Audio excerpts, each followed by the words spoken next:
Uy, nak, parang ang tamlay mo dyan, ah. Nay, hindi po ako pinansin ng crush ko. Parang may kilig problem tayo dyan, ah. May solusyon tayo dyan. Ipinapakilala ang Waba Sinigang Mix, ang sikreto sa mas malinamnam at balansing asim-tamis na sabaw. Hindi lang basta pampaasim, kundi pampalalim ng lasa.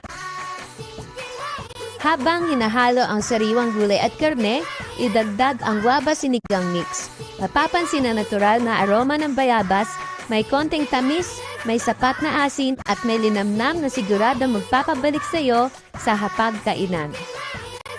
Sa bawat kumukulong sabaw, may kwentong nabubuo. At sa bawat kwento, may tamang timpla na kailangan. Nay, ipagkain lang naman ito eh. Subukan mo muna.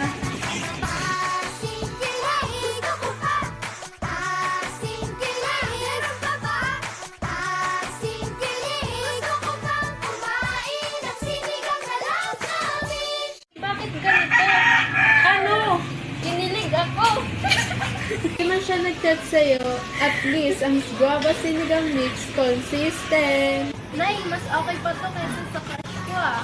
Tandaan mo, anak, ang crush minsan sinzone ka. Pero ang Guava Sinigang Mix, hindi ka bibiguin. Guava Sinigang Mix, kung walang kilig sa chat, sa sabaw meron. Mga broken-hearted dyan, wag mag-alala. Isang Waba Sinigang Mix lang, kilig sold na agad.